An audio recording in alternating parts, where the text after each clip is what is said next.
So this weekend, a 6-point loss against a ranked Ferris team on Friday, and then an 8-point win, 72-64, against Lake Superior State on Sunday. Kind of starting with the Ferris game on Friday, that one was pretty frustrating for a lot of reasons, but Yes. you can look at it a number of different ways. But if you're trying to look on the bright side, you might say, well, it was a nationally ranked team. We didn't play all that great. We made a lot of mistakes, and we still only lost by 6. Is there any positive you can take away from something like that? Yes, I mean, obviously we talked about that, and just our turnovers too, being able to hang on the ball when you have 20 turnovers, and they are a good team, but a lot of those turnovers we just didn't connect on them for whatever reason. So we did take some good things away. Obviously, you got to learn from it. You got to be better from it.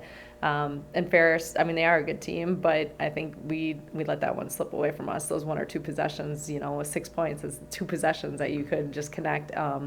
We don't shoot so well from the 3-point line either. You hit 1 or 2 more threes, and it's a totally different game.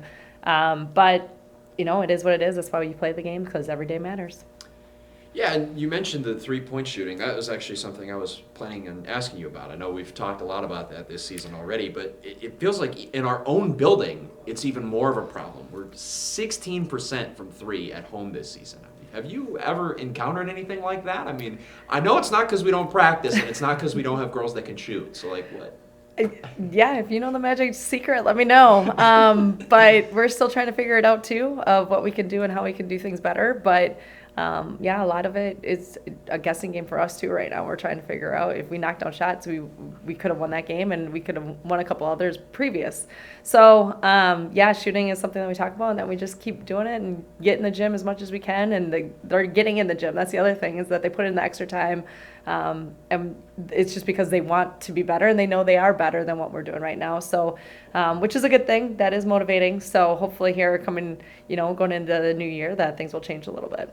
Talk about Elena and her minutes in that one, coming off of, maybe not having the role that she would have thought coming into the year, but then she comes in, drops 19, has a big presence on the boards. Talk about her performance. Oh, it was awesome. She really, and we know she can shoot, but she was excited just going into that game too. Ferris is kind of her team, and she knows that. So when she came in, she was ready to go, which was awesome. And then we kept getting her the ball. We were running sets for her because we knew that she could shoot and she can knock down. So it was awesome to have her come in and have all the energy that she did with hitting those shots, and it really, I think, got our team going. Well, Elena's performance was one of just a handful on Friday that were particularly noteworthy. But we talked after the game in terms of the mentality and intensity and what needed to change from Friday to Sunday. Do you feel like you saw what you were looking for in the change from Friday to Sunday?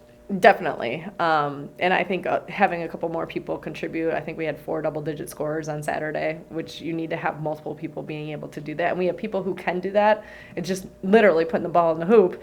But on Saturday, it was a little bit better. And the biggest thing was we could match up, I think, a little bit better on Saturday. And it was a good day for us, a good little bounce back when you can have everybody contribute on the team. That's a huge thing. So, couple of key pieces in the rotation were out this weekend. Abby, obviously in a boot now. Sarah's got a cast on. But just one game this weekend, and then 2 weeks off before we play. One more out of conference game, then back into league play. So is this break that's coming up at all going to help the Cats get healthier? How is this break going to help your team? I hope so. And some people are logging some big minutes. I mean, McKaylee doesn't come out too much.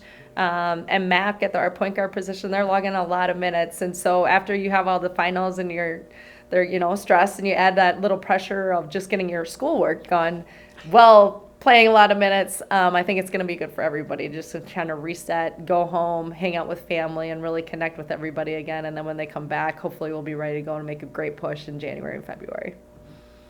So then this weekend, some familiar faces, at least for one of us here, coming to the Barry on Saturday against Illinois Springfield. Coach, your thoughts on this matchup? It's actually only a couple faces because the coach that took over the position, she brought in a bunch of new players, and a lot of the players who I actually had recruited they're out with injuries right now. So there's 2 players that I know pretty well, but a lot of the other ones are new players that are new to UIS. So it's just like any other team. It's just like any other game.